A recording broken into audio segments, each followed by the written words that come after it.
Local result ಬಳಿಕ ರಾಜ್ಯದಲ್ಲಿ CM ಹಾಗೂ ಡಿಸಿಎಂ ದಂಗಲ್ ಶುರುವಾಗಿದೆ.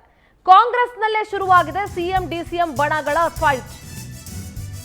ಲೋಕಲ್ ರಿಸಲ್ಟ್ ನಂತರ ರಾಜ್ಯದಲ್ಲಿ ಸಿಎಂ ಮತ್ತು ಡಿಸಿಎಂ ದಂಗಲ್ ಶುರುವಾಗಿದೆ. ಕಾಂಗ್ರೆಸ್ನಲ್ಲೇ ಸಿಎಂ ಡಿಸಿಎಂ ಬಣಗಳ ಫೈಟ್ ಶುರುವಾಗಿದೆ. ಸಿದ್ದರಾಮಯ್ಯ ಡಿಕೆ ಶಿವಕುಮಾರ್ ದೆಹಲಿ ಭೇಟಿ ವೇಳೆನೆ ರಂಗು ಪಡ್ಕೊಳ್ತಾ ಇದೆ ವಿಚಾರ. 2.5 ವರ್ಷ ಸಿಎಂ ಸ್ಥಾನ ಹಂಚಿಕೆ ಎಂಬ ಮಾತಿದೆ. ಸಿದ್ದರಾಮಯ್ಯ ಬಳಿಕ ಡಿಕೆ ಶಿವಕುಮಾರ್ಗೆ ಸಿಎಂ ಪಟ್ಟ ಸಿಗುತ್ತಾ? ಆದ್ರೆ ಈಗಲೇ ಸಿಎಂ ಮಾಡುವಂತೆ ಡಿಕೆಶಿ ಬೆಂಬಲಿಗರು ಒತ್ತಾಯಿಸ್ತಾ ಇದ್ದಾರೆ. ಯಾವ ಕಾರಣಕ್ಕೆ ಗೊತ್ತಿಲ್ಲ. ಡಿಕೆಶಿ ಬೆಂಬಲಿಗರಿಗೆ ಸಿಎಂ ಬೆಂಬಲಿಗರು ಒಂದು ಕಡೆಯಿಂದ ತಿರುಗೇಟನ್ನ ನೀಡ್ತಾ ಇದ್ದಾರೆ. 3ರಿಂದ 4ರನ್ನ ಡಿಸಿಎಂ ಮಾಡುವಂತೆ ಒತ್ತಾಯ ಕೂಡ ಜಾಸ್ತಿ ಆಗ್ತಾ ಇದೆ. ಚಂದ್ರಶೇಖರ ಶ್ರೀಗಳ ಹೇಳಿಕೆ ಬಳಿಕ ದಿಢೀರ್ ಮುನ್ನೆಲೆಗೆ ಬಂದಿದೆ ಈ ಚರ್ಚೆ. ನೋಡಿ, ಲೋಕಸಭಾ ರಿಸಲ್ಟ್ ಬಂದ ತಕ್ಷಣ ರಾಜ್ಯದಲ್ಲಿ ಸಿಎಂ ಹಾಗೂ ಡಿಸಿಎಂ ನಡುವಿನ ಕೋಲ್ಡ್ ವಾರ್ ಎಲ್ಲವೂ ಕೂಡ ಆರಂಭ ಆಗಿದೆ. 2 ಬಣಗಳ ನಡುವೆ ಈಗ ಈ ಒಂದು ಫೈಟ್, ಈ ಒಂದು ಚರ್ಚೆ, ಅದರಲ್ಲೂ ಚಂದ್ರಶೇಖರ ಶ್ರೀಗಳ ಬಹಿರಂಗ ಹೇಳಿಕೆ ಇತ್ತಲ್ಲ, ಅದಾದ ನಂತರ ದಿಢೀರ್ ಅಂತ ಹೇಳಿ ಈ ಚರ್ಚೆ ಮುನ್ನೆಲೆಗೆ ಬಂದಿದೆ. ಈ ಡಿಸಿಎಂ ಹಾಗೂ ಸಿಎಂ ನಡುವಿನ ಸಂಘರ್ಷ ಜಾಸ್ತಿ ಆದ್ರೆ ವಿಪಕ್ಷಕ್ಕೆ ಬ್ರಹ್ಮಾಸ್ತ್ರ ಆಗೋದ್ರಲ್ಲಿ ಯಾವುದೇ ಅನುಮಾನ ಇಲ್ಲ.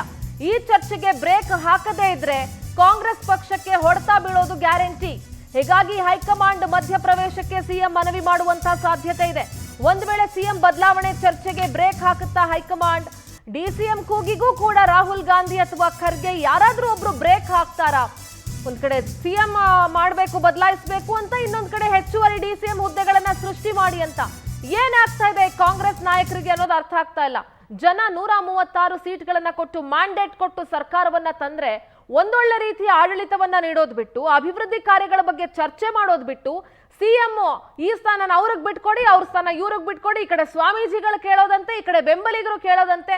ಏನ್ ಅಸಹ್ಯ ಇದು ಅಂತ ಸಾರ್ವಜನಿಕರು ಚರ್ಚೆ ಮಾಡ್ತಾ ಇದ್ದಾರೆ. ಯಾಕೆಂದ್ರೆ ಸ್ವಾಮೀಜಿಗಳಿಗೆ ರಾಜಕೀಯ ಯಾಕೆ ಬೇಕು ಅನ್ನೋದು ಸಾರ್ವಜನಿಕರ ಒಂದು ಒಪಿನಿಯನ್ ಕೂಡ ಹೌದು.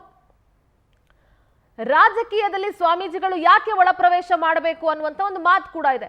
ಆದ್ರೆ ಸಿಎಂ ಡಿಸಿಎಂ ಮಧ್ಯೆ ಮತ್ತಷ್ಟು ವಿವಾದಕ್ಕೆ ಈ ಎಲ್ಲ ಪ್ರಕರಣಗಳು ಅಥವಾ ಎಲ್ಲ ವಿಚಾರಗಳು ನಾಂದಿ ಹಾಡುತ್ತಾ ದೆಹಲಿಯಲ್ಲಿ ಆಪ್ತರ ಮುಂದೆ ಸಿಎಂ ಮಾಡಿದ ಮಾತಿನ ಮರ್ಮವೇನು? ಆಪ್ತರ ಮುಂದೆ ಸಿಎಂ ಮಾತನಾಡಿದ್ದಾರೆ.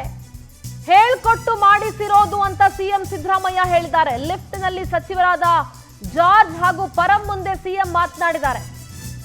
ಸ್ವಾಮೀಜಿಗಳ ಮಾತಿನ ಬಗ್ಗೆ ಮುಖ್ಯಮಂತ್ರಿಗಳು ಹೇಳಿದ್ರ? ಯಾರು ಹೇಳ್ಕೊಟ್ಟು ಮಾಡಿಸಿದ್ದು? ಏನಂತ ಹೇಳ್ಕೊಟ್ರು? ಹಾಗಾದ್ರೆ ಮಾಧ್ಯಮಗಳ ಮುಂದೆ ಶ್ರೀಗಳ ಹೇಳಿಕೆಗೆ ಮಹತ್ವ ಇಲ್ಲ ಅಂತ ಸಿಎಂ ಹೇಳಿದ್ರು. ಸಿಎಂ ಆಯ್ಕೆ ತೀರ್ಮಾನ ಮಾಡೋದು ಶಾಸಕರು ಮತ್ತೆ high command. Congress party is a high command party ಅಂತ ಬಹಳ ಸ್ಪಷ್ಟವಾಗಿ ಸಿಎಂ ಹೇಳಿದ್ರು.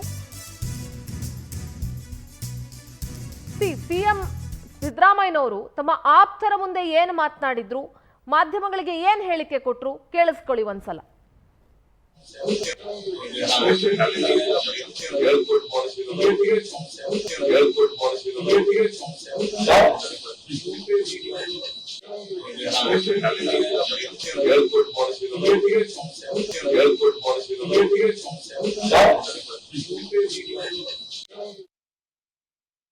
ನೋಡ್ರಿ, ಸ್ವಾಮೀಜಿಗಳಿಗೂ ರಾಜಕೀಯಕ್ಕೂ ಸಂಬಂಧ ಇಲ್ಲ. ಕೇಳಪ್ಪ, ಇಲ್ಲಿ ನೀವು ಸುಮ್ಮನೆ ಹೇಳಿದಿಲ್ಲ. ಸ್ವಾಮೀಜಿಯವರು ಅವರು ಹೇಳಿದ್ದಾರೆ, ಅದಕ್ಕೆ ಒಂದು ಮಚ್ ಇಂಪಾರ್ಟೆನ್ಸ್ ಕೊಡಬೇಕಾದಂತ ಅಗತ್ಯ ಇಲ್ಲ. ಬಿಕಾಸ್ ಸ್ವಾಮೀಜಿಯವ್ರಿಗೂ ರಾಜಕೀಯ ಪಕ್ಷಕ್ಕೂ ಏನು ಸಂಬಂಧ ಇರ್ತದೆ? ಯಾರು ಚೀಫ್ ಮಿನಿಸ್ಟರ್ ಆಗಬೇಕು, ಯಾರು ಮತ್ತೆ ಚೀಫ್ ಮಿನಿಸ್ಟರ್ ಆಗಬೇಕು ಅಂತ ತೀರ್ಮಾನ ಮಾಡೋರು ಯಾರು? ಮತ್ತೆ ಶಾಸಕರು. ಪ್ರಜಾಪ್ರಭುತ್ವದಲ್ಲಿ ಶಾಸಕರು ತೀರ್ಮಾನ, ಮತ್ತೆ ಹೈಕಮಾಂಡ್ ತೀರ್ಮಾನ ಮಾಡಬೇಕು. ನೀವೇನೇನೋ ಪ್ರಶ್ನೆ ನೋಡಿ, ಇದು ಯಾವ ರೀತಿ ಆಗ್ತಾ ಇದೆ ಅಂದ್ರೆ, ಈಗ ಒಕ್ಕಲಿಗ ಶ್ರೀಗಳಾದ ನಂತರ ಲಿಂಗಾಯತ ಸ್ವಾಮೀಜಿಗಳು ಕೂಡ ಬೇಡಿಕೆ ಇಡ್ತಾ ಇದ್ದಾರೆ, ಲಿಂಗಾಯತ ನಾಯಕರಿಗೆ ಸಿಎಂ ಸ್ಥಾನ ಕೊಡಿ ಅಂತ. ಐ ಡೋಂಟ್ ನೋ ಇವರೆಲ್ಲ ಏನ್ ಅನ್ಕೊಂಡಿದ್ದಾರೆ. ಸಿಎಂ ಸ್ಥಾನ ಅನ್ನೋದು ಏನ್ ಕಡ್ಲೆಪುರಿ ಹಂಚದಂಗ? ಇವ್ರಿಗೆ ಬಿಟ್ಟು ಅವ್ರಿಗೆ ಕೊಡಿ, ಅವ್ರಿಗೆ ಬಿಟ್ಟು ಇವ್ರು ಕೊಡಿ. ರಾಜ್ಯದಲ್ಲಿ ಆಲ್ರೆಡಿ ಸಿಎಂ ಇದ್ದಾರೆ, ಯಾಕೆ ಸಿಎಂ ಅನ್ನ ಚೇಂಜ್ ಮಾಡಬೇಕು? ಶ್ರೀಶೈಲ ಜಗದ್ಗುರುಗಳು ಡಿಮ್ಯಾಂಡ್ ಮಾಡಿದ್ದಾರೆ. ಶ್ರೀಶೈಲ ಜಗದ್ಗುರು ಶ್ರೀ ಚನ್ನಸಿದ್ದರಾಮ ಪಂಡಿತಾರಾಧ್ಯರು ಆಗ್ರಹಿಸಿದ್ದಾರೆ. ಸಿಎಂ ಡಿಸಿಎಂ ಬದಲಾಯಿಸಿದ್ರೆ ಲಿಂಗಾಯತರಿಗೆ ಆದ್ಯತೆ ಕೊಡಿ. ಎಂ ಬಿ ಪಾಟೀಲ್ ಇದ್ದಾರೆ, ಈಶ್ವರ್ ಖಂಡ್ರೆ ಇದ್ದಾರೆ, SS ಮಲ್ಲಿಕಾರ್ಜುನ್ ಇದ್ದಾರೆ, ಶಾಮನೂರ್ ಶಿವಶಂಕರಪ್ಪ ಇದ್ದಾರೆ. ಇಂಥವ್ರನ್ನ ನೀವು ಸಿಎಂ ಮಾಡಿ, ಸಿಎಂ ಸ್ಥಾನಕ್ಕೆ ಈಗಾಗಲೇ ಏನಾದ್ರೂ ಒಡಂಬಡಿಕೆ ಆಗಿದ್ರೆ ಹಾಗೆ ಆಗ್ಲಿ, ಯಾವ ರೀತಿ ಮಾತನಾಡಿದಾರೋ ಹಾಗೆ ಆಗ್ಲಿ. ಇನ್ ಕೇಸ್ ಏನಾದ್ರೂ ಒಡಂಬಡಿಕೆ ಆಗಿಲ್ಲ ಅಂತಂದ್ರೆ, ಬದಲಾಯಿಸೋದೇ ಆದ್ರೆ ನೀವು ದಯವಿಟ್ಟು ಲಿಂಗಾಯತರಿಗೆ ಅವಕಾಶ ಮಾಡಿಕೊಡಿ ಅಂತ ಚಿಕ್ಕೋಡಿಯಲ್ಲಿ ಶ್ರೀಶೈಲ ಜಗದ್ಗುರುಗಳು ಹೇಳಿಕೆ ಕೊಟ್ಟಿದ್ದಾರೆ. ನಾನ್ ಹೇಳೋದು ಏನ್ ಗೊತ್ತಾ, ಸರ್ವಧರ್ಮಕ್ಕೂ ಕೂಡ ಜ್ಞಾನವನ್ನ ವಿಸ್ತರಿಸುವಂತ ಮನಸ್ಥಿತಿ ಇರಬೇಕೇ ಹೊರತು ರಾಜಕೀಯದಲ್ಲಿ ಪ್ರವೇಶ ಮಾಡೋದು ಈ ಸಮುದಾಯದವ್ರು, ಇದು ಸಮುದಾಯಗಳ ನಡುವೆ ಬೆಂಕಿ ಹಚ್ಚದಂಗ ಆಗ್ಬಿಡುತ್ತೆ ಇದೆಲ್ಲ. ಶ್ರೀಗಳು ಏನ್ ಮಾತನಾಡಿದ್ರು ಕೇಳಿಸ್ಕೋಣ. ವಾದ ಮಾಡಿದ್ರು, ಎಲ್ಲರೂ ಮುಖ್ಯಮಂತ್ರಿಗಳಾಗಿ ತಮ್ಮ ತಮ್ಮ ಅಧಿಕಾರವನ್ನ ಸ್ವಾದ ಮಾಡಿದ್ದಾರೆ. ನಮ್ಮ DK ಶಿವಕುಮಾರ್ ಒಬ್ಬರು ಮಾತ್ರ ಮುಖ್ಯಮಂತ್ರಿಗಳಾಗಿಲ್ಲ. ಆದ್ರಿಂದ ದಯವಿಟ್ಟು ನಮ್ಮ ಸಿದ್ದರಾಮಯ್ಯನವರು ಈಗಾಗಲೇ ಅನುಭವ ಮಾಡಿದ್ದಾರೆ. ಈ ಮುಂದೆ ನಮ್ಮ DK ಶಿವಕುಮಾರ್ದವರಿಗೆ ಅಧಿಕಾರ ಬಿಟ್ಕೊಟ್ಟು ಅವ್ರಿಗೆ ಒಳ್ಳೇದಾಗಲಿ ಅಂತ ಹೇಳಿ ಅನುಗ್ರಹ ಮಾಡಲಿ ಅಂತ ಅವರಲ್ಲಿ ಕಳಕಳಿ ಕೇಳ್ಕೊಳ್ತಕ್ಕಂಥದ್ದು. ಯಾಕೆಂದರೆ ಸಿದ್ದರಾಮಯ್ಯನವ್ರು ಮನಸ್ಸು ಮಾಡಿದ್ರೆ ಮಾತ್ರ ಆಗ್ತಕ್ಕಂಥದ್ದು, ಇಲ್ಲದೇ ಇದ್ರೆ ಆಗೋದಿಲ್ಲ. ಆದ್ದರಿಂದ ಸಿದ್ದರಾಮಯ್ಯನವ್ರಿಗೆ ಮತ್ತೊಮ್ಮೆ ನಮಸ್ಕಾರ ಮಾಡ್ತಾ, ನೀವು ದಯವಿಟ್ಟು DK ಶಿವಕುಮಾರ್ ಅವ್ರನ್ನ ಮುಖ್ಯಮಂತ್ರಿಗಳಾಗಿ ಮಾಡಿ ಅಂತ ಕೇಳ್ಕೊಳ್ತಾ ಇದ್ವಿ. DCM ಹುದ್ದೆಯಲ್ಲಿ ಏನಾದರೂ ಹೆಚ್ಚುವರಿ ಮಾಡಿದರೆ ಅಂಥ ಸಂದರ್ಭದಲ್ಲಿ ವೀರಶೈವ ಲಿಂಗಾಯತ ಸಚಿವರಿಗೆ ಹೆಚ್ಚಿನ ಆದ್ಯತೆಯನ್ನು ನೀಡಬೇಕು ಅಂತ ಈ ಸಂದರ್ಭದಲ್ಲಿ ನಾವು ಪಕ್ಷವನ್ನು, ಸರ್ಕಾರವನ್ನು ಆಗ್ರಹಿಸ್ತಾ ಇದ್ದೇವೆ.